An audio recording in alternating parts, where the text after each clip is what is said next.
अभिवादन स्वीकार कीजिए ब्रजेश मिश्रा का और आप देखना शुरू कर चुके हैं द डिबेट। बहनों भाइयों, कल रात जो कुछ भी घटना हुई और आज जब सुबह देश को पता चला तो हर कोई हैरान था।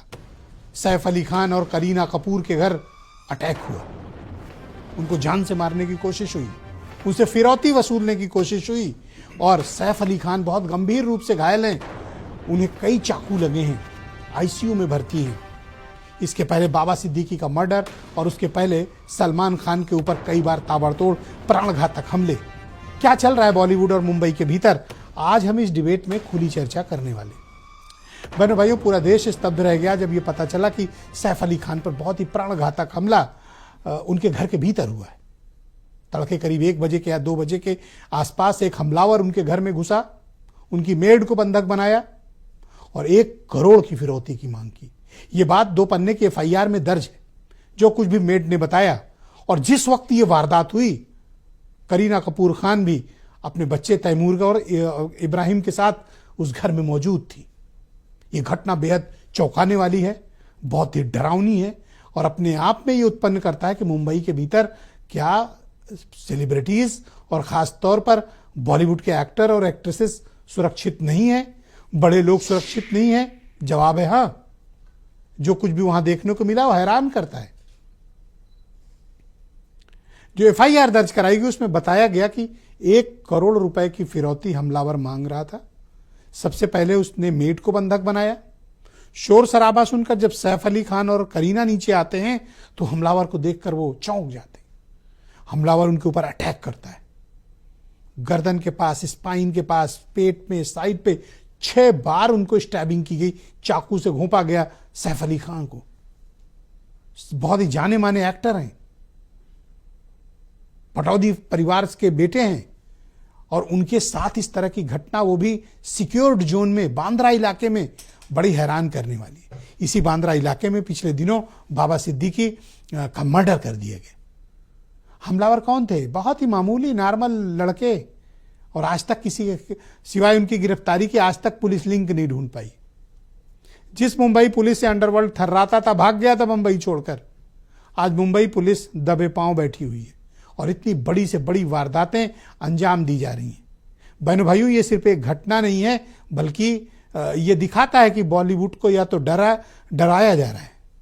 ये स्थिति स्पष्ट होनी चाहिए। बॉलीवुड अपने बुरे दिनों से गुजर रहा है। फिल्में वैसे नहीं चल रही आजकल बॉलीवुड वालों की, सब साउथ वाले की बढ़िया चल रही है और ऊपर से इस तरह की घटनाएं, ये अपने आप में बहुत चौंकाने वाली है। अच्छी बात यह है कि सैफ अली खान आईसीयू के भीतर हैं, अब वो खतरे से बाहर हैं, लेकिन उनकी हालत अभी स्थिर है, लेकिन वो आईसीयू के भीतर है। आप इस घटना का जो ट्रॉमा है वो करीना कपूर ने जो महसूस किया होगा उसका हम आप सब अंदाजा भी नहीं लगा सकते। उनके बच्चों ने जो महसूस किया होगा उस वक्त घटना और उसकी वारदात, उसे हम महसूस भी नहीं कर सकते। इस घटना ने कई मायनों में मुंबई पुलिस की सुरक्षा व्यवस्था की पोल खोल दी और ऐसा प्रतीत होता है कि बॉलीवुड का एक खास सेक्शन इस वक्त टारगेट में है। कुछ बयान, फिर आज की डिबेट।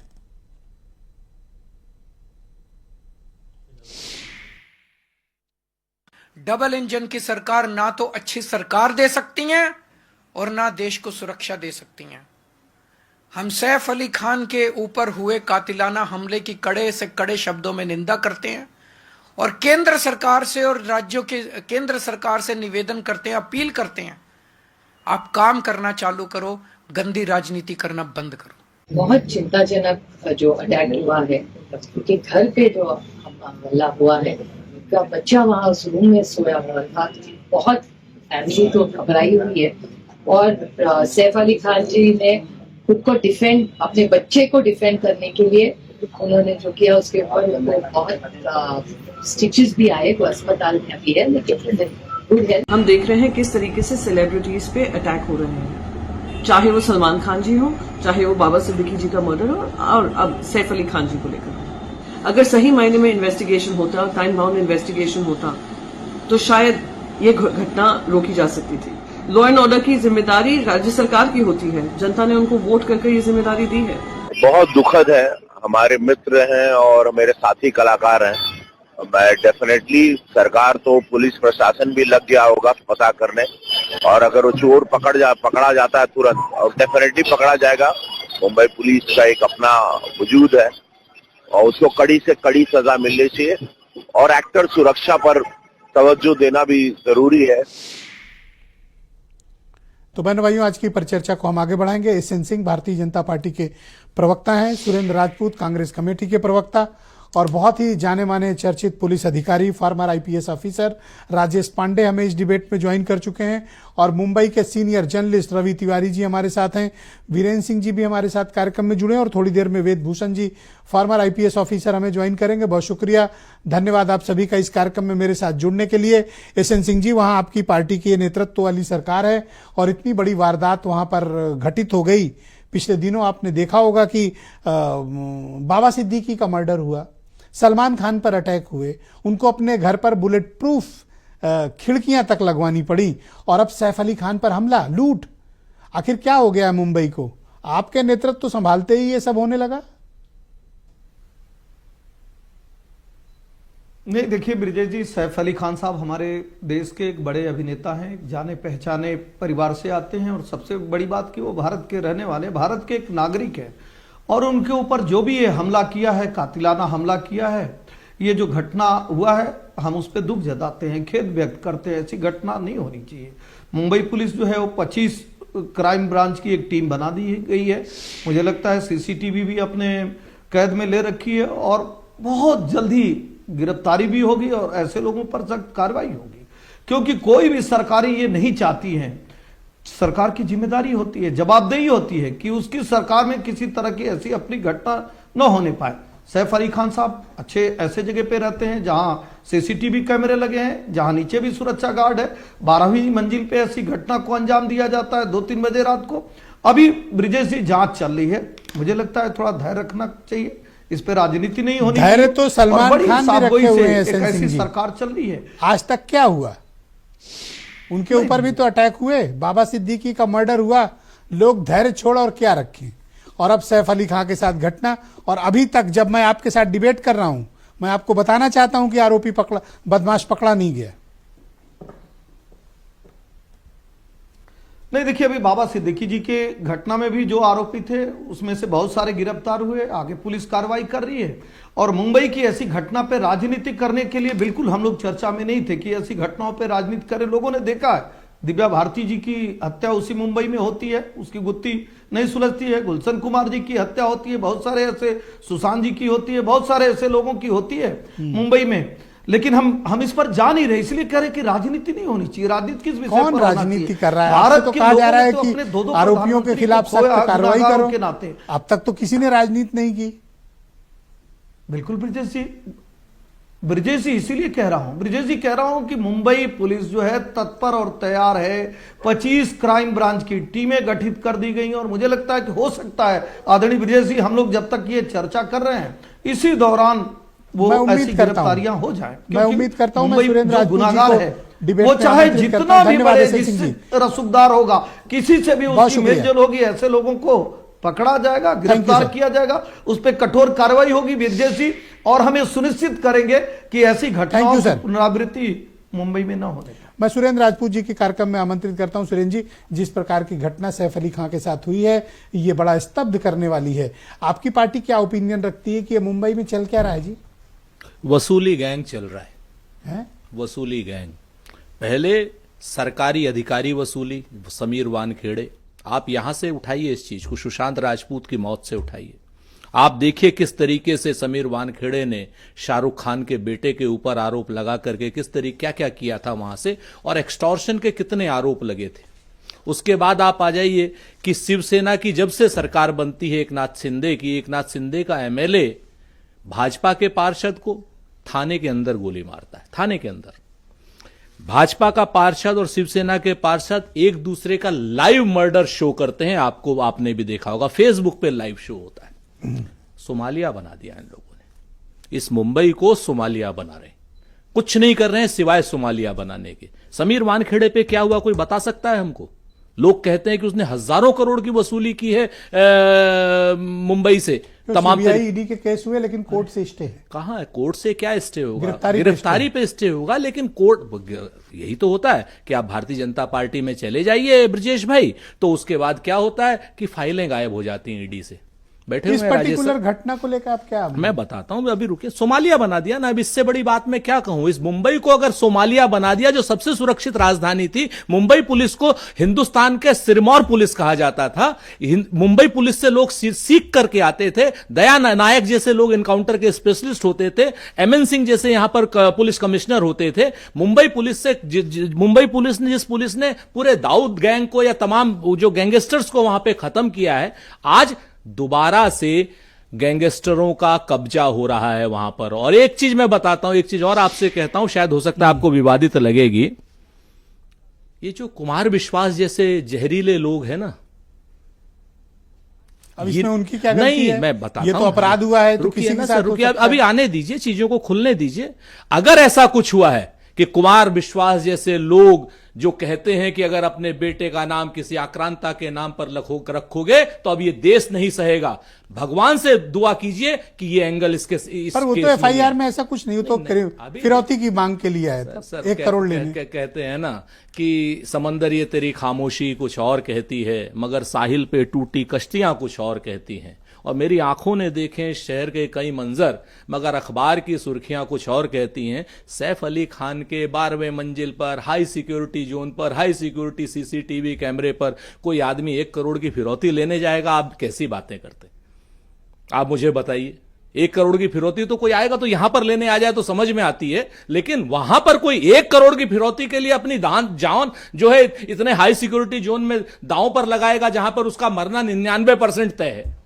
आप मतलब वो तो फरार भी हो गया। वही बात है ना, उसके बाद भी वो फरार हो जाता है। ये मुंबई पुलिस की नहीं, ये भारतीय जनता पार्टी की सरकार की नाकामी है।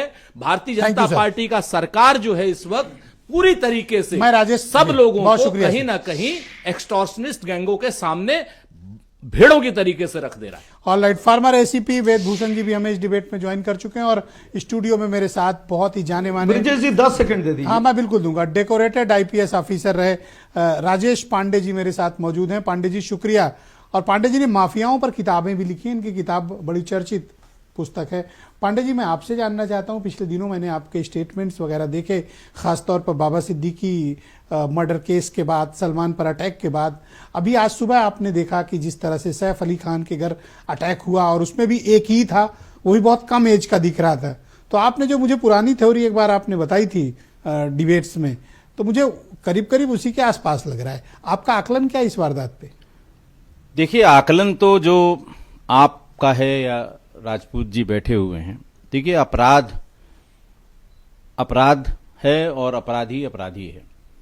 लेकिन मुंबई में ये हो रहा है जहां मुंबई पुलिस ने ही मुंबई को अंडरवर्ल्ड विहीन कर दिया। करीब 14 साल से जो फिल्मों के प्रोड्यूस होने के बाद वो पैसा लिया जाता था, तमाम बिल्डर से पैसा वसूला जाता था। 95 के बाद से दोनों गैंग के लोग जब एक एक करके मारे गए, करीब 200 इस तरह के अंडरवर्ल्ड के जो कारिंदे हैं उनका एनकाउंटर हुआ। 200 के आस 95 से लेके 2000 के बीच में।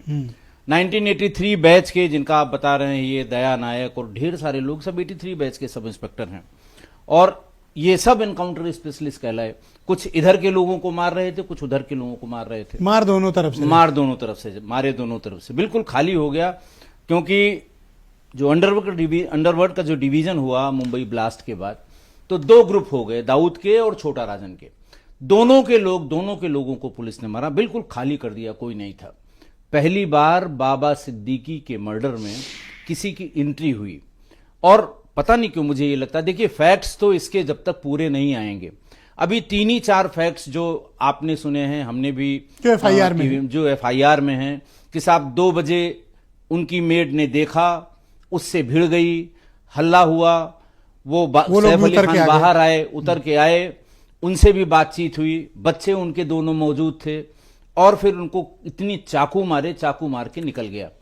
एक चीज और बार बार कही जाए, सब डीवीआर वहां से कोई ले गया, तो वो चोरी करने वाला डीवीआर क्यों ले जाएगा? Oh my God. ये बात मैंने उसमें देखी, मीडिया में भी है, डिजिटल फॉर्म में मुंबई से बताया गया। अच्छा, तो अब ये पुलिस को देखिए, पुलिस को मौका दीजिए। मुंबई पुलिस बहुत प्रोफेशनल पुलिस है और जल्दी ही इसका खुलासा करेंगे। जो आदमी मोटा जिसको- सापरेंडी क्या लगता है आपका आकलन क्या है? एज इन्वेस्टिगेटर आप होते जांच करने, तो आपको कौन कौन सी चीजें जो क्लिक करती, जो ब्लॉकेज कर रही है इस इन्वेस्टिगेशन को, जहां जाके थम जा रही है? देखिए, सबसे पहले तो ये कि भीतर कहां से घुसा। Okay, point number guard, 1। Point number 1, guard कहता है साहब सामने से कोई नहीं गया, लेकिन 12वीं मंजिल में कोई पहुंचा तो बड़े बड़े, वो तो कहा जैसा राजपूत जी ने कि बहुत हाई सिक्योरिटी जोन है, बट नेचुरल। वहां स्टेयर्स पे भी सब जगह सीसीटीवी लगे हुए हैं और जो फुटेज आई है वो भी संभवतः स्टेयर्स की ही फुटेज है। सीढ़ी से वो उतर रहा है या बैठा हुआ है तब की फुटेज। वो आग लगने पे जो एक इमरजेंसी होती है ना, हाँ, सीढ़ी, फायर एग्जिट कहते हैं फायर उसको। एग्जिट, मुझे फायर लगता है एग्जिट उसी से वो भाग निकला। रहा है। दूसरा ये कहा गया कि किसी डक्ट के थ्रू वो भीतर घुसा। पहली बात तो वो गया कैसे। दूसरा, निकलने का ये एक फोटो के सिवा एक चीज और, मैं अभी मुंबई पुलिस के एक बड़े अधिकारी का बयान देख रहा था टीवी पे कि हमने आइडेंटिफाई कर लिया है, हमने टीमें बना दी हैं, 10-12 टीमें डिस्पैच कर दी हैं, बहुत जल्दी इसका खुलासा करेंगे। एक दूसरी खबर में यह भी बताया गया कि साहब उसके वो अपराधी है, उसके फिंगरप्रिंट्स पुराने फिंगरप्रिंट्स से मैच हुए हैं। वो कैसे पहुंच गया? एफआईआर तो दूसरी बात कह रही है कि साहब 1 करोड़ की फिरौती मांग रहे थे। मतलब आप सोचिए कि उनकी पत्नी और 2 बच्चों पे क्या गुजरी होगी। सारी जिंदगी वो इस बात को भूल नहीं पाएंगे। मैंने आपको पिछले उसमें बताया था कि जिनकी किडनैपिंग होती है, 4-6 दिन 10 दिन वो किडनैपर्स उन्हें अपने पास रखते हैं। जब वो लौट कर आते हैं, महीनों महीनों वो सामान्य दिमाग से बात ही नहीं कर पाते। ऐसा पुलिस कोशिश करती है कि भाई आप कहां रखे गए थे, किससे बात हुई थी, क्या माहौल था, कौन कौन से असलहे थे। इतना उनके ट्रॉमा पास। हो जाता है। इतना ट्रॉमा हो जाता है। आप वो और यहाँ तो बेचारी सामने वही- अपने हस्बैंड का ब्लड बहते करीना कपूर ने देखा। हाँ, तो वो क्या बीतेगी। आज नहीं साहब, ब्रिजेश जी, ये सालों साल नहीं भूल सकते। बच्चों ने अगर देखा होगा तो वो सालों साल नहीं भूल सकते। लेकिन ये ट्रेंड खराब है। बाबा सिद्दीकी, सलमान, अब सैफ, इसके पहले भी हुआ इसमें भी है। जो आरोप बदमाश है कम उम्र का है, पर उसके पास कोई फायर आर्म्स की बजाय हेक्सा ब्लेड थी। हेक्सा ब्लेड थी, yes। वो तो ज्यादा खतरनाक बहुत होती है, खतरनाक। हाँ? देखिए, इसके पहले भी देखिए, सुभाष घई पे प्राणघातक हमला हुआ। पहले जब ये बॉलीवुड में अंडरवर्ल्ड बहुत सक्रिय था, अबू सलेम ने कराया। राकेश रोशन पे हमला हुआ, अबू सलेम ने कराया। गुलशन कुमार की हत्या हुई, अबू सलेम ने कराई। खैर, वो परिदृश्य से विदा हो गए, तमाम सब चले गए, जेलों में हैं बड़े बड़े, चाहे इधर क्यों चाहे उधर क्यों। लेकिन अगर ये एक बार फिर जिंदा हुआ तो बड़ा मुश्किल हो ये जाएगा। आपको लूट की वारदात लगती है या कुछ और? क्योंकि कोई लूटने के लिए वहां आएगा और फिरौती मांगेगा और फिर वार करेगा और भाग जाएगा, कुछ ये मतलब कुछ लिंक मिसिंग है, मुझे ऐसा प्रतीत हो रहा है।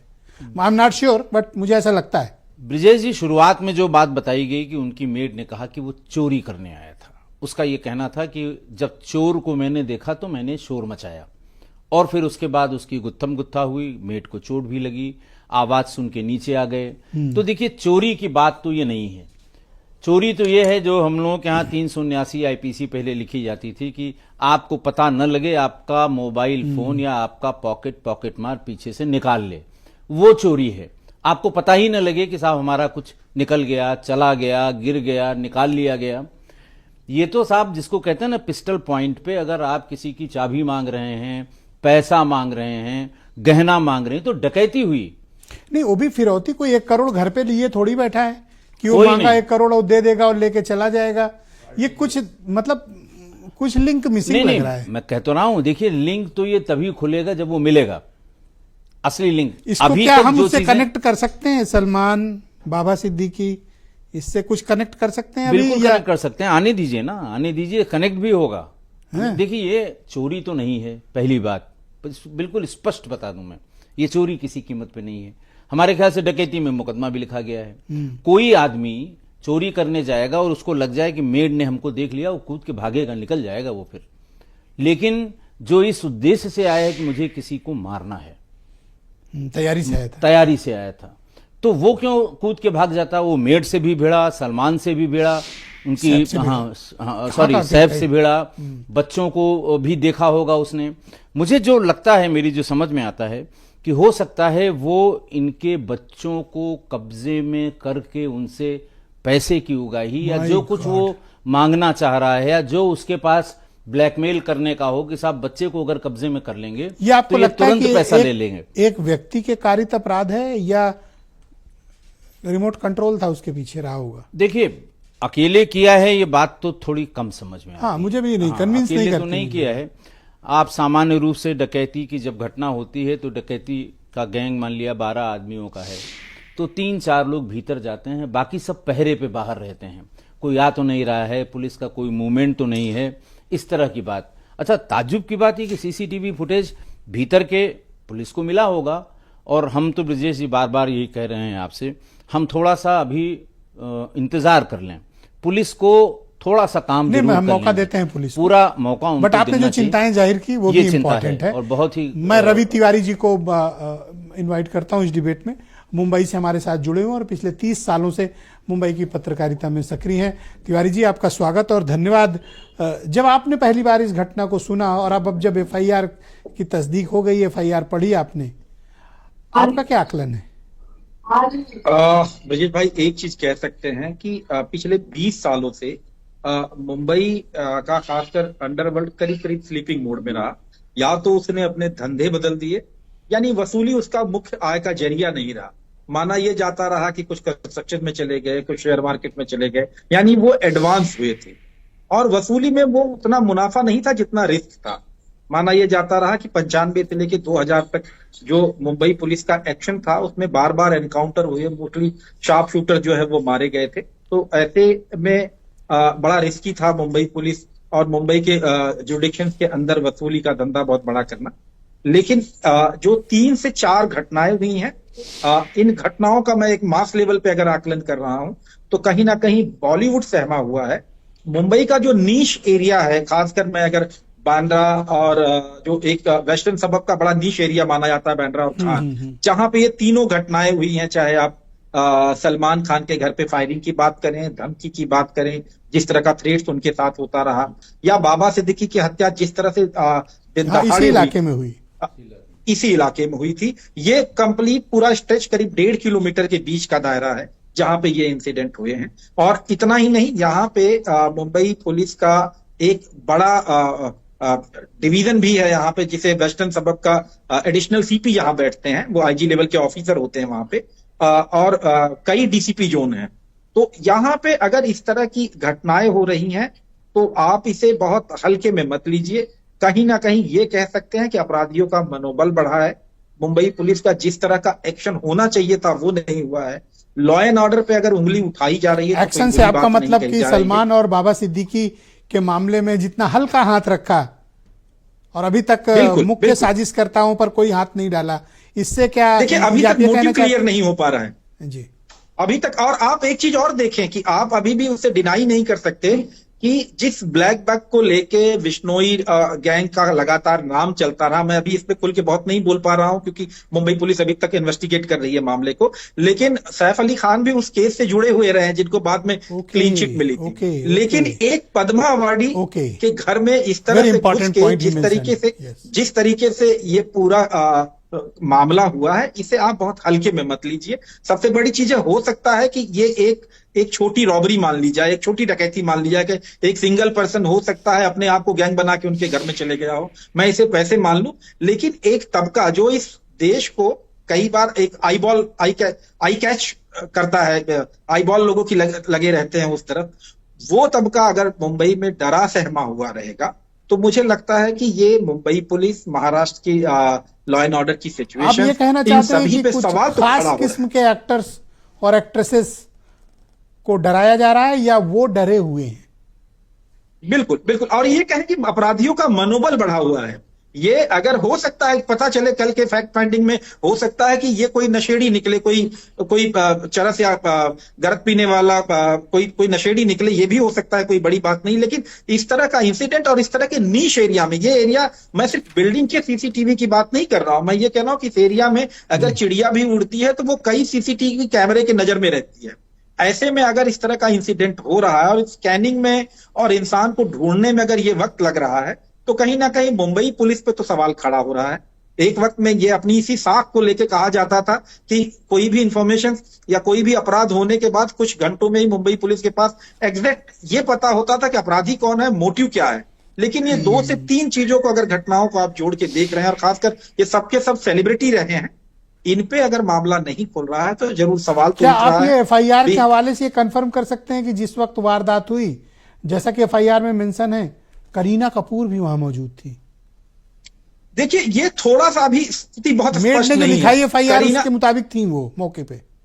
करीना कपूर का एक जो है इंस्टाग्राम रील जो आया है वो रात को ही आया है, जिसमें उन्होंने कहा कि वो खाना खाने गई थी अपनी बहन करिश्मा कपूर और अपने 1-2 और तो लोगों लौट के आई साथ। होंगी सर? वो तब तक लौट आई हैं, नहीं लौट आई हैं, ये थोड़ा सा कंफर्मेशन नहीं। लेकिन एफआईआर जो है वो उनकी खासकर मेड के उसे स्टेटमेंट पे दर्ज किया गया है। 2 पन्नों का बहुत ही छोटी इंफॉर्मेशन है उस एफआईआर में। अभी ये कहें कि अभी भी फैक्ट फाइंडिंग बहुत क्लियर नहीं है मुंबई पुलिस की। शुक्रिया तिवारी जी, हमारे साथ कृपया बने रहिएगा। मैं बहुत ही जाने माने दिल्ली पुलिस के फॉर्मर एसीपी वेद भूषण जी भी हमें इस डिबेट में ज्वाइन कर चुके हैं और वो कई मामलों में सघन जांच करता रहे हैं। बहुत शुक्रिया वेद भूषण जी। आप इस घटना को लेकर किस तरह का अन्वेषण चाहते हैं, या जिस तरह की वारदात हुई है आपकी क्या ओपिनियन है? क्या कोई एक बदमाश द्वारा अंजाम दी गई वारदात है, कोई गैंग है, या फिर ये कोई बहुत बड़ी साजिश? ब्रिजेश जी, जो अभी टेलीविजन पर डिबेट चल रही थी मुंबई पुलिस को लेकर, सवाल, राजनीतिक सवाल पैदा किए जा रहे थे। अभी सुशांत राजपूत केस का भी जिक्र आ रहा था, जिसके बारे में मैंने और आपने बहुत सारी डिबेट की है।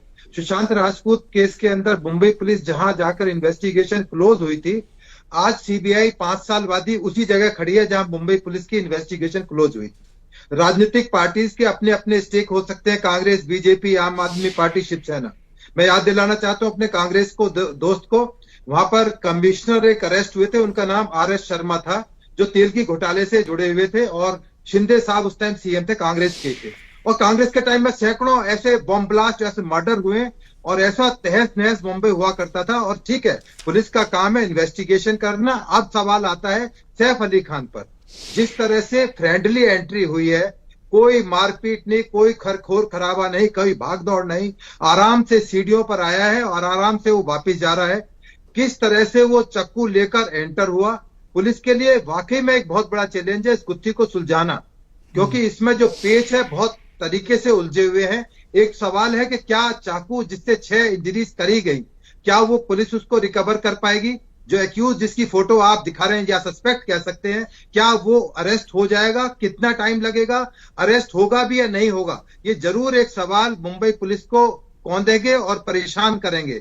परंतु जिस तरह से ट्रैक रिकॉर्ड रहा है मुंबई पुलिस का, वो कहीं ना कहीं इस चीज को जरूर एस्टैब्लिश करेंगे कि बॉलीवुड जाने अनजाने कारण, चाहे जो भी हो सकता है इंटेंशनल हो या हो सकता है कि इत्तेफाक भी हो सकता है, बॉलीवुड के स्टार्स टारगेट में हैं, चाहे वो क्रिमिनल्स हो, गैंग हो, या लुटेरे हो, या फिर शूटर्स हो। जी, इसको आप इत्तेफाक नहीं कह सकते, इसलिए ये एक कॉन्स्पिरेसी है, क्योंकि एक वो जिस माले पर रहते हैं, फ्लोर पर रहते हैं, 10वीं मंजिल पर है, वो हाई प्रोफाइल एरिया है। बांद्रा पुलिस स्टेशन से हार्डली 2 किलोमीटर और सारे हाई प्रोफाइल लोग रहते हैं उसके अंदर।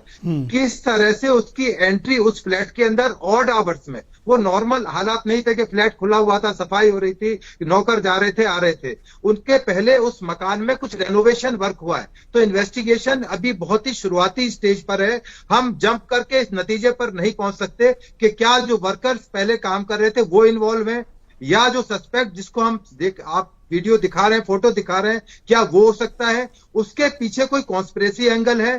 कितने लोग इस सारे चीज के अंदर इन्वॉल्व हैं? ये छोटा इंसिडेंट नहीं है Brajesh ji, it's a very big issue और बहुत ही डेलिकेट इश्यू है। राजनीतिक लोग इसको हिंदू मुस्लिम बना रहे हैं। कोई कह रहा है कि मोदी जी से उनकी मुलाकात हुई थी, नहीं, ऐसी बातें नहीं करनी चाहिए, वो उनको भा नहीं रहा। बहुत से मैं इन चीजों को नहीं मानता, मैं तो इसको किसी भी तरह अभी तो क्रिमिनल एंगल पे इसके इन्वेस्टिगेशन होना चाहिए। मैं चाहता हूं इसका क्रिमिनल एंगल पर इन्वेस्टिगेशन किया जाए, ना कि इन तमाम चीजों में पुलिस को उनका ध्यान रखने के लिए इस तरह की चीजें की जाए। तो ये एक इन्वेस्टिगेशन सब्जेक्ट है, let us wait for the outcome of investigation. Alright, मैं एसएन सिंह जी को आमंत्रित करता हूं। बहुत शुक्रिया सर, बहुत बहुत धन्यवाद sir, thank you sir. BJP के प्रवक्ता एसएन सिंह मेरे साथ मौजूद हैं। एसएन सिंह जी, मैं आपसे जानना चाहता हूं कि जितनी तत्परता की आवश्यकता मुंबई पुलिस को है, लेकिन कुछ ऐसी घटनाएं हुई जिसमें उसकी साख पर सवाल उठे और ये लोगों को चर्चा करने, डिबेट करने या पब्लिक डिस्कोर्स में ये बात आई कि मुंबई सेफ नहीं है। नहीं, देखिए ब्रिजेश जी, लोकतंत्र की यही खूबसूरती है कि चर्चा करनी चाहिए, सरकार की आलोचना करनी चाहिए कि जो सरकार कार्य कर रही है उससे बेहतर कार्य करे। लेकिन मैं कहा था कि राजनीतिक चर्चा नहीं होगी, फिर भी सुरेंद्र राजपूत जी को याद दिलाना चाहूंगा, इनकी सरकार रहती है 1991 से, और 93 में मुंबई में बम ब्लास्ट होते हैं, लगभग 13 जगह ब्लास्ट होते हैं। और उस समय शरद पवार जी बयान देकर कहते हैं, एक कविता लिखी जाती है कि लुट जाए जाने कब कौन रहबर का रहजन से साथ। जानते हैं, शरद पवार जी की जहाज में दाऊद इब्राहिम घूम रहा था, 13 ब्लास्ट होते हैं। शरद पवार जी स्वयं आते हैं और अपने इंटरव्यू में अपने किताब लिखे हुए हैं, उसमें लिखते क्या है, अपनी शर्तों पर, उसमें लिखे हैं, मुंबई की स्थिति नॉर्मल नहीं थी, उद्योग मालिक राज्य से बाहर जा रहे थे, लाखों लोग बेरोजगार हो रहे थे। नरसिंह राव के अनुरोध पर मैं वहां का तिबारा मुख्यमंत्री बनने का कार्य किया। ये सारी घटनाएं ऐसे समय में होती थी जब कांग्रेस की केंद्र में और कांग्रेस की राज्य में सरकार थी। मुझे ऐसे आरोप लगा के आप अपनी जिम्मेदारियों से मुक्त हो जाएंगे, धर्म नहीं, मत नहीं, मजहब नहीं। हमने दो प्रधानमंत्री, ब्रिजेश जी, हमने दो प्रधानमंत्री अपने खोए अपराधियों के नाते। ब्रिजेश जी, आप कुछ कह रहे हैं? मैं कह रहा हूं कि क्या ये सब कह के आप अपनी जिम्मेदारियों से मुक्त हो रहे हैं? मैंने कहा ब्रिजेश जी, आपने कितने साफगोई से, कितना सुंदर, आज आपने कितना हेल्दी डिबेट रखा। और मैंने सबसे पहले कहा कि जिसकी सरकार होती है उसकी जिम्मेदारी होती है, और भारतीय जनता पार्टी की सरकार थी, अभी 2.5 साल सरकार चलाकर जब हम चुनाव में गए तो जनता से बढ़िया मूल्यांकन तो मुझे बताइए, कोई करता है? ब्रिजेश जी तो सलमान खान को ओपनली लॉरेंस बिश्नोई धमकी दे रहा है, अटैक दे रहा है, जी को कहिए ना कि आपने लॉरेंस बिश्नोई पे क्या कार्रवाई की? बाबा सिद्दीकी का मर्डर में ओपनली लॉरेंस बिश्नोई ने एक्सेप्ट किया कि हाँ मैंने मर्डर कराया, आपने क्या कार्रवाई की? अभी सैफ अली खान का इशू आया, आपने क्या कार्रवाई? नहीं, अच्छी बात है नहीं, मैं तो कह रहा हूं, मैं अब चुनौती देते हुए कहता हूं कांग्रेस को, और जिसको भी जो सर, लॉरेंस बिश्नोई को चुनौती की जरूरत है सर, कोई कांग्रेस या अपोजिशन को चुनौती नहीं चाहिए भाई। आप सुनेंगे लॉरेंस बिश्नोई सर, मैं कह रहा हूं आप 10 सेकंड सुनिए, या प्लीज 100 सवाल पूछिए और मैं कहीं से सवाल, मैं वही तो कह रहा हूं। आप बताइए, मैं कह रहा हूं कि कोर्ट है कि नहीं? कोर्ट के द्वारा अगर प्रतिबंधित करके एक जगह वो जेल में है, कहीं जाकर अगर किसी घटना को वो अंजाम दे रहा होता तो पूछा जाता। तो मुंबई पुलिस उसे रिमांड पे ले पूछताछ करे। सब लोग देख रहे हैं जेल में बंद है, ओपन एविडेंस है सर कि लॉरेंस बिश्नोई ने ये घटनाएं कराई थी, कि सबसे ऊपर सुप्रीम कोर्ट और उस पर कुछ कार्रवाई नहीं हुई सर। सरकार गलत, मनबड़ इसी कारण है, लोग जो सही कह रहे हैं सर। मैं जी कंप्लीट करें अपनी बात। ब्रिजेश जी मैं बोल दूं? ब्रिजेश जी 10 सेकंड मुझे देंगे? हाँ बिल्कुल, 10 सेकंड मुझे दीजिए, 20 दे देंगे। पूछिए ब्रिजेश जी, देखिए हमारी सरकार में कोई मनबड़ नहीं होता है, और सरकार कोई भी होती है वो किसी को मनबड़ बनने नहीं देती है। कुछ सरकारें ऐसी थी जो हाजी मस्तान को पालती थी। थैंक यू सर, बहुत शुक्रिया sir, thank you sir. Janata party की सरकार में 20 का 10 मांगा, 30 हो गए सर, धन्यवाद सर। देश का मान सम्मान बढ़ा रहा है, देश के लोग सुरक्षित रहे, हम ये सुनिश्चित। बहुत शुक्रिया। मैं वीरेंद्र जी भी हमारे साथ इस डिबेट में सम्मिलित हो चुके हैं। वीरेंद्र जी, ये सैफ अली खान के साथ जो कुछ भी घटना हुई ये बड़ा स्तब्ध करती है। आप इस घटना के बारे में क्या दृष्टिकोण रखते हैं? ये कोई एक लुटेरे की वारदात है, या फिर बॉलीवुड डराने की कोशिश, या कोई बहुत बड़ी कॉन्स्पिरेसी? ब्रिजेश जी, ये घटना से दो तरह की चीजों पर निगाह जाती है। एक तो ये मुंबई में क्या अंडरवर्ल्ड जो है फिर से पांव पसार रहा है, और वो जिस तरह से बड़े बड़े गैंगस्टर के नाम आ रहे हैं। दूसरा एक बिंदु ये आता है कि क्या बॉलीवुड जो है वो दो खेमों में बंट गया है, राजनीतिक रूप से और धार्मिक रूप से। और ये दोनों बातें बड़ी महत्वपूर्ण हो जाती हैं, क्योंकि घटनाएं एक के बाद एक हो रही हैं। आपने सलमान खान का मामला देखा, बाबा सिद्दीकी का देखा, और उसके बाद अब सैफ अली खान का मामला आया है। घटनाएं और दुर्घटनाओं में बड़ा अंतर है। गोविंदा पिस्तौल साफ कर रहे थे, उनके पैर में गोली लग गई थी कुछ दिन पहले, आपको याद होगा, वो भी एक घटना हो गई थी। लेकिन 6 चाकू का वार होना साफ है कि अपराधी पूरे तैयारी से था और वो चाहे सामने जो पड़ता उसको मारता, और उसने मारा भी, पूरी कोशिश की। तो सबसे बड़ी बात यह है कि अगर सैफ अली खान पे अचानक से अटैक हुआ तो फिरौती के लिए हुआ, या किसी को कोई नाराजगी थी, या उनके बेटे का जो नाम रखा गया उसको लेकर कोई नाराजगी थी, जिस तरह की बातें चल रही हैं समाज में, वो सारी चीजों को पुलिस को इन्वेस्टिगेट करना होगा। मुंबई पुलिस देख रही है कि इतना सुरक्षित इलाके में, फ्लैट में इतना सिक्योरिटी होने के बाद अभी तक कैसे ये घुसा, इस पर कोई साफ बयान नहीं आया है। इस पर भी हम लोग इंतजार कर रहे हैं। लेकिन अगर असली अपराधी को तुरंत सजा नहीं मिलती है और इधर उधर गोलमोल चीजें होंगी, तो इसका मतलब है कि आप अपने लिए एक और नए अपराध का इंतजार करिए, क्योंकि देर सवेर फिर वो नया कांड करेगा अगर सही आदमी पकड़ा नहीं जाएगा। तो बहुत साफ है ये सब मतलब। कोई आदमी चोरी के इरादे से घुसेगा तो इतना वार कर सकता है कि नहीं, वो कितना कमजोर है। सैफ अली खान कितने मजबूत है, जिम की हुई बॉडी बनाई हुई है, शरीर मजबूत है। फिल्मों में तो ये सब 10-20 से रोज लड़त मारा थे, गिरा देते हैं, लेकिन जब असली वाले से सामना हुआ, एक पतला सा दुबला सा नौजवान, उसने 6 चाकू मार दिया। तो ये देखिए रील और रियल लाइफ का कितना बड़ा अंतर देखने को मिला है। लेकिन उसके इतर ये सवाल है कि हम जिस सोसाइटी में हैं, माया नगरी, जहां लोग अपने ख्वाब पूरे करने जाते हैं, जहां रोजगार की तलाश में जाते हैं, जिस नगरी को कहा जाता है मुंबई कभी सोता नहीं है जी, वहां पर इतने बड़े बड़े सेलिब्रिटी लगातार किसी ना किसी कारण से चर्चा में आ रहे हैं, अपराध की वजह से, कोई आपराधिक अटैक की वजह से।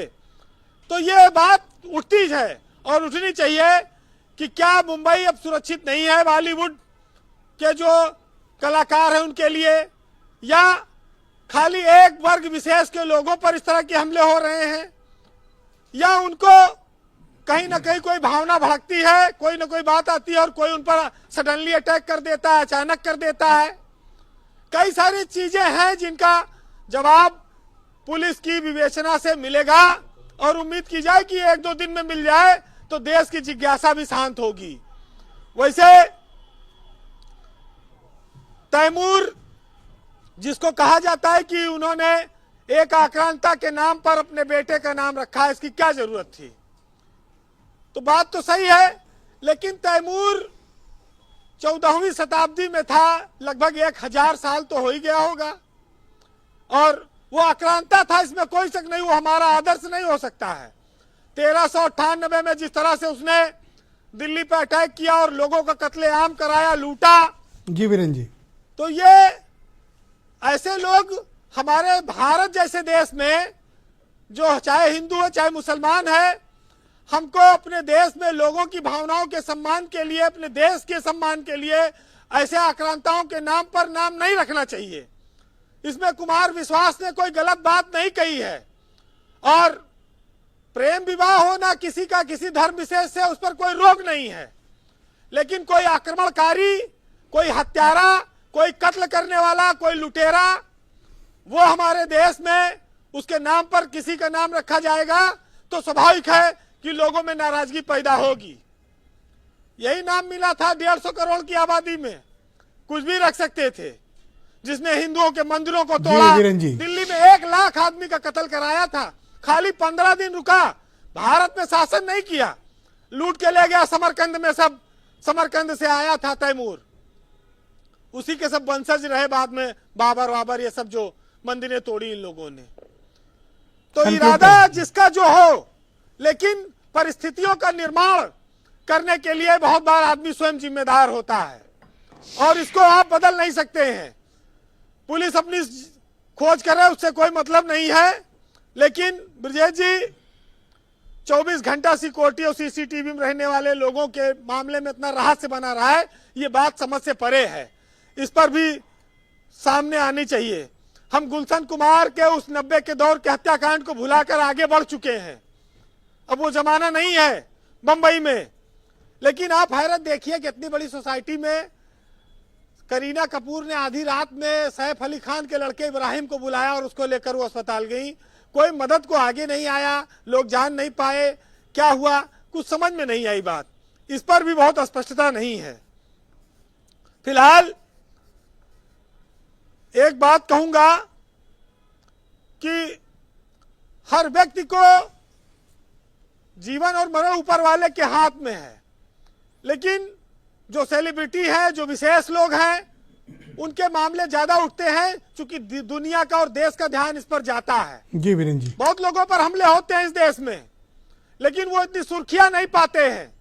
लेकिन ये चूंकि फिल्म स्टार है और फिल्म स्टार उनकी पत्नी भी है, करोड़ों दिलों की धड़कन है, तो भाई उनको लोग, और आज तो सुरेंद्र राजपूत का पूरा मामला ठीक हो गया है। फिलहाल सबका हाल एक एक कर ऐसे ही होगा अगर लोग नहीं चेतेंगे तो। सुनिएगा कि मेरे जैसा ही तेरा भी एक दिन ये हाल होगा, और तू अमर नहीं है, तुझे भी ख्याल होगा। और बहुत गुरूर करता है ना तू अपनी काबिलियत पर, खाक में मिल जाने के बाद भी तुझे मलाल होगा। और तू ये मत समझ कि तेरी जिंदगी बेमिसाल है, जन्म लेने वाले का भी किसी न किसी दिन इंतकाल होगा। बहुत शुक्रिया वीरेंद्र जी, आपका बहुत बहुत धन्यवाद हमारे साथ जुड़ने के लिए, फीडबैक और ओपिनियन अपनी उपलब्ध कराने के लिए। बहनों भाई, दूसरा चरण बहनों भाइयों शुरू करते हैं इस परिचर्चा का। सुरेंद्र राजपूत मेरे साथ मौजूद हैं, कांग्रेस कमेटी के प्रवक्ता हैं। आप किस तरह की इन्वेस्टिगेशन की इस मामले में डिमांड करते हैं सुरेंद्र जी? देखिए, दो स्थितियां हैं। पुलिस क्या कर रही है, वो अपनी जगह पे, पुलिस जल्दी से जल्दी अपराधियों को पकड़े, लेकिन पुलिस के हाथ मुक्त हों। राजनीतिक और सामाजिक हालात मुंबई में सिर्फ बॉलीवुड के लिए एडवर्स नहीं है। आज की डेट में अभी भारतीय जनता पार्टी के विद्वान प्रवक्ता एसएन सिंह जी बड़े अच्छे इंसान हैं। अब ये उस अपराध को किस अपराध से छुपा रहे हैं कि साहब पहले 90 में ऐसा हुआ था। अरे भाई, 90 में हुआ था तभी तो हमारी सरकार नहीं रही ना। आज की डेट में अगर आप अपराध को नहीं रोक पाइएगा तो आप क्या हमारे पुराने अपराधों के पीछे शिखंडी की तरीके से पीछे छुपेंगे? क्या यह उचित है? क्या पुरानी सरकार की कमियों के पीछे आप शिखंडी बनेंगे? ये उचित है? नहीं उचित है। आज जो अपराध हो रहे हैं, इससे डर का माहौल मुंबई में सिर्फ बॉलीवुड की इंडस्ट्री पर नहीं होगा, पूरे मुंबई पर होगा। आप मुंबई एक एक करके, कतरा कतरा करके बेच रहे हैं। मैं आपको फिर से बताता हूं एसएन सिंह जी, याद रखिए कि चिंगारी का खेल बुरा होता है। कहते हैं ना कि जलते घर को देखने वालों, फूस का छप्पर आपका है और आपके पीछे तेज हवा है और मुकद्दर आपका है। और उसके कत्ल पे मैं भी चुप था, अब मेरा नंबर आया, और मेरे कत्ल पे तुम भी चुप हो, अगला नंबर आपका। इन्वेस्टिगेशन कैसा डिमांड? इन्वेस्टिगेशन तो पुलिस करेगी। इन्वेस्टिगेशन में सबसे बड़ी चीज है कि पीछे के लोग सामने आए। क्या सीबीआई को दिया जाए? मैं आपसे नहीं, फिर आज की डेट, अभी मुंबई पुलिस को काम 24 घंटे भी नहीं हुआ है, लेकिन आप थोड़ा सा तो मेरे को कहने दीजिए ना। आप इस चीज को देखिए कि वहां पर खाली बॉलीवुड टारगेट पर नहीं है, पूरी मुंबई को बेच दिया अडानी को। वहां पर सोशल अनरेस्ट है पूरा। आप देखिए, बॉलीवुड को टारगेट करके, चाहे वो ड्रग्स के मामले में टारगेट किया जा रहा हो, समीर वानखेड़े के खिलाफ ईडी की भी कार्रवाई चल रही है, समान वानखेड़े के खिलाफ बाकी सीबीआई की भी कार्रवाई चल रही है, और उसको कहा गया है कि वो एक्सटॉर्निस्ट है। 20 करोड़ रुपए की या पता नहीं कितने करोड़ रुपए की वसूली चाहता था शाहरुख खान से। ये मैं नहीं कह रहा हूं, वहां आरोप लगाए पुलिस ने। आप मेरी बात को समझिए। तो मुंबई जो है अंडर अटैक है, और भारतीय जनता पार्टी के समय में अंडर अटैक है। मुंबई में भाजपा का एमएलए या शिवसेना का एमएलए अपने पार्षद को थाने के अंदर गोली मार, थैंक यू सर, थाने के अंदर गोली मार रहा है, और यहां पर कुछ पुलिस के अधिकारी बैठे हुए हैं। मुंबई बिल्कुल सेफ नहीं है। और मैं आपसे फिर से कहता हूं कि ये जो पुलिस अधिकारी यहां पर बैठे हुए हैं दिल्ली से, उनको चाहिए कि कांग्रेस के राज को याद दिलाने की जगह मुंबई में भारतीय जनता पार्टी का जो इस वक्त मिस रूल है, जो भारतीय जनता पार्टी ने सोमालिया बना दिया है, वर्तमान को गिनाए तो ज्यादा बेहतर होगा। वरना ये जो पुलिस का संगठन पीछे लगाए हुए हैं, इसका कोई मतलब नहीं। धन्यवाद सर। मैं राजेश पांडे जी को आमंत्रित करता हूं। हाँ भाई, मैं बिल्कुल वेद जी आपको समय दूंगा। मैं आपसे जानना चाहता हूं कि इस पूरे घटनाक्रम में इन्वेस्टिगेशन और जो वारदात है, उसमें कौन सा ऐसा पॉइंट है जो आपको बेचैन करता है और जहां आपको लगता है कि ये लिंक मिसिंग है, अगर ये मिल जाए तो इस घटना को हम सॉल्व कर लेंगे? देखिए ब्रिजेश जी, मैं इसको थोड़ा सा पहले और ले जाऊंगा। दो घटनाओं का आपने जिक्र किया, एक तो बाबा सिद्दीकी का और दूसरे सलमान खान का। बाबा सिद्दीकी वाले मामले में भी अभी इसका जो लिंक, लास्ट लिंक जिसे कहते हैं, जैसे वो असलहा कहां से आया, कौन? बाबा सिद्दीकी। जो बाबा सिद्दीकी वाले में मौके कौन पर सा पकड़े असलहा गए था? 2 लोग, पिस्टल थी, ग्लॉक की पिस्टल, ऐसा बताया जाता है, आधिकारिक रूप से नहीं बताया, लेकिन मेरी जानकारी के हिसाब से ग्लॉक की पिस्टल थी। ओके। दूसरा, जब अतीक अशरफ को पुलिस कस्टडी में मारा गया, 3 लड़कों ने उछल उछल के मारा, उसमें जिगाना पिस्टल इस्तेमाल हुई। 3-4 लाख रुपए की एक पिस्टल है, टर्किश मेड है। इन दोनों की कंबाइंड प्रॉपर्टी का मूल्यांकन कर लें तो वो भी उतनी नहीं होगी जितनी 2 जिगाना पिस्टल की कीमत होती है। My God. वो कहां से आई, किसने दिया, आज तक पता नहीं आज तक पता नहीं लगा। देखिए ये, और ये बाबा सिद्दीकी वाले में जो ग्लॉक पिस्टल थी, इसका भी पता नहीं लगा। देखिए मैं जो हाँ मैंने देखा बहराइच में, उनके घर तो चूहा गिरे तो मर जाए, बड़ी खराब हालत थी उन जो शूटर्स बहराइच से अरेस्ट हुए। कोई उनका, हाँ, उनका कोई आपराधिक इतिहास नहीं है। आप इसकी बात कर रहे हैं, संजीव जीवा को इसी लखनऊ की अदालत में, भरी अदालत में जज डायस पर बैठे हुए थे, जज के सामने मार डाला। 50 वकील थे और 20 पुलिस वाले थे, वकील के बेश में सटा के मार दिया। वो भी मॉडर्न पिस्टल थी। उस आदमी का भी कोई आपराधिक इतिहास नहीं था, उसका भी पता नहीं लगा कि ये पिस्टल कहां से मिली। उसका एक बयान है कि सब एक आदमी क्या मुझे कमाल नेपाल के में, इन्वेस्टिगेटर हैं आप, आपने तो कड़ी से कड़ी जोड़ दी। वाह पांडे जी वाह। थोड़ा बोलिए, बताइए और बोलिए। तो नहीं हुआ क्या कि उसने कहा कि साहब हम दुबई में, मुझे एक आदमी मिला जिसने मुझे इतना पैसा और ये पिस्टल दे दी, वहीं विवेचना समाप्त। भाई ये पार्ट ऑफ इन्वेस्टिगेशन है। हम आला कत्ल की बरामदगी के लिए एज ए सुपरवाइजरी ऑफिसर अपने आईओ को बार बार लिखते हैं कि भाई आपने ठीक है ये मुलजिम पकड़ लिया, आपने ये पकड़ लिया, वो पकड़ लिया, ब्लड का मिलान हो गया। आला कत्ल कहां है, यानी वो असलहा जिससे कत्ल हुआ है, वो चाकू हो, वो छुरी हो, वो पिस्टल हो, वो कहां है। ओके। इन तीनों केसेस के पैरेलल अगर आप देख लीजिए तो आला कत्ल कहां से आया। इसमें आला कत्ल, ये वाले में, इस वाले में आला कत्ल वही चाकू, कत्ल तो नहीं हुआ है ना, लेकिन मतलब वो इस्तेमाल किया गया है। केवल अंदर 2.5 इंच का एक वो मिला है जो गर्दन के पीछे घुसा हुआ था। मैं कह तो रहा हूं उसका पार्ट मिला है। इसका मिलना, देखिए ट्रायल में जब तक आप इस आला कत्ल को प्रस्तुत नहीं करेंगे, तमाम डिफेंस का लॉयर मतलब क्राइम पैटर्न आप ये जो अतीक से देखना शुरू करिए हो, नहीं मैं ये कह रहा हूं कि पुलिस को इसमें अंत तक पहुंचना पड़ेगा। नहीं पहुंचेगा तो वैसे ही जो बाकी असली जो खेल कर रहा है उस तक पहुंचना पड़ेगा। नहीं तो जैसे हम आप आज इस बैठ को, राजपूत जी बैठे हैं, आप हैं, वहां सारे लोग बैठे हुए हैं पैनल में, फिर यही डिस्कशन होगा कि साहब उसका क्या हुआ। वो असलहा, भाई जिगाना पिस्टल हमने तो अपनी लाइफ में देखी नहीं थी। मैंने तमाम बड़े, आपने तो एक से एक असलहा चलाया, हम एक से एक असलहा चलाए, मैंने जिगाना नहीं देखी थी। My God. सुना था बहुत, ये बताया गया था कि अफगानिस्तान के थ्रू पाकिस्तान में आती है, टेररिस्ट इस्तेमाल करते हैं। मेरे सामने कभी नहीं पड़ी। मैं आपको मतलब आपके डिबेट में बता भी चुका हूं।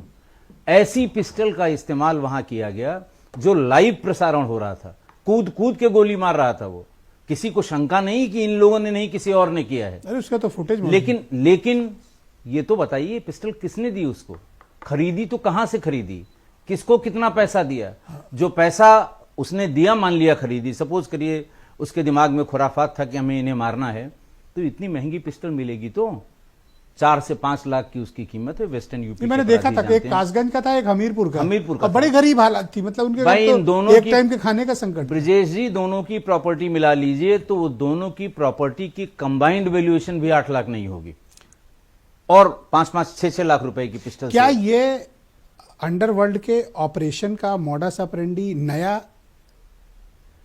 नए तरीके का है? बिल्कुल। देखिए ये पहले तो क्या है कि शूटर से मरवाया जाता था जी, और वो अभी तो आजकल मैं देख रहा हूं नए लड़के इस्तेमाल हो रहे हैं, 17 साल, 18 साल, 16 साल। शूटर की बात आप कर रहे हैं। पहले तो आदमी कहता था ये फलाना आदमी ये कर चुका है, इसलिए इसी से कराएंगे। हाँ। ये सिद्धस्त हो गया है, इसको एक्सपीरियंस है, हम इसी से कराएंगे।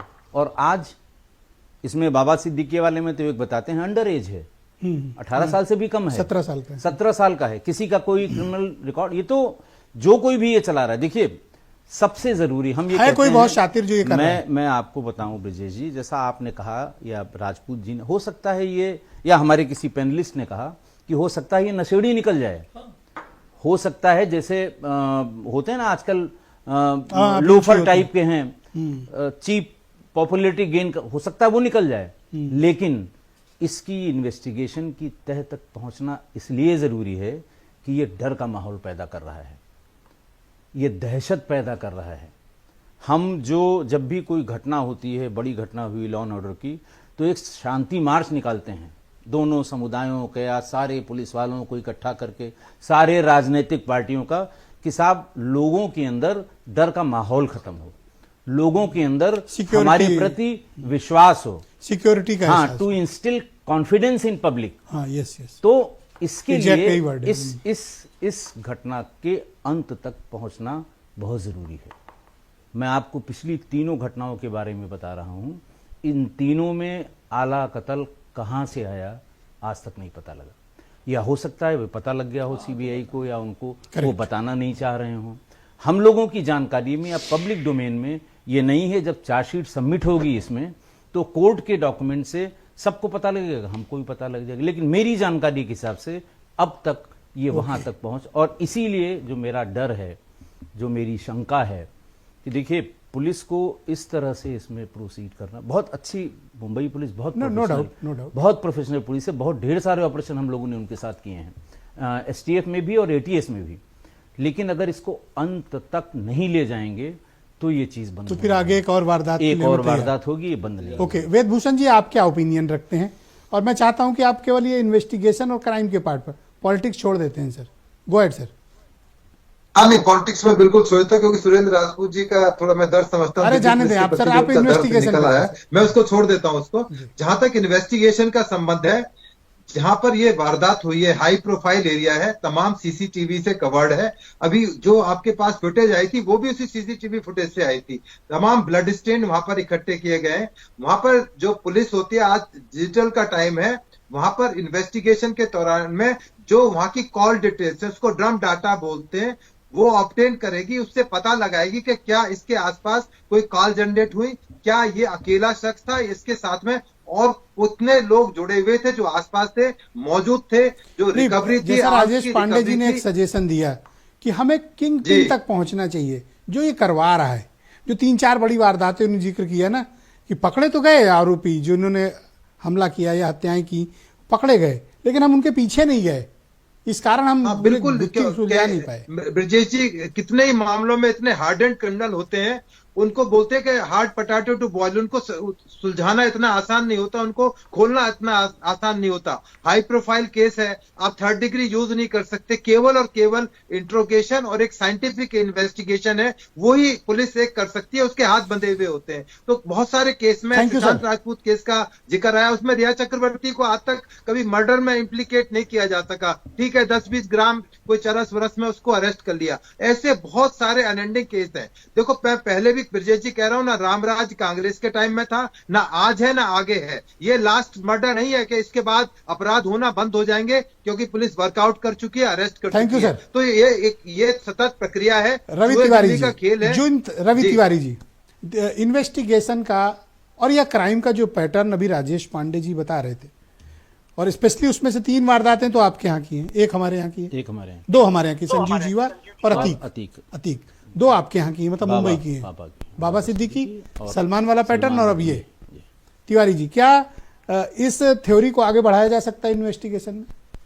ब्रजेश भाई, सबसे बड़ी बात, अगर आपको याद होगा, जब अंडरवर्ल्ड में चाकू के अलावा मुंबई में 9mm की पिस्टल की शुरुआत हुई थी, अगर आप ट्रैक रिकॉर्ड देखेंगे, अचानक बहुत सारी जो मर्डर हत्याओं का सीरीज शुरू हुआ था मुंबई में, वो सब 9mm की पिस्टल से हुआ करता था। तो अब भी माना जाता था कि एक पूरा कार्टल है जो नेपाल रूट से और कभी दूसरे रूट से बिहार होते हुए मुंबई तक आता। पांडे जी बता रहे हैं 9mm का सेंटर कभी दाऊद का नाम लेके और कभी किसी और का नाम लेके चलता रहा है।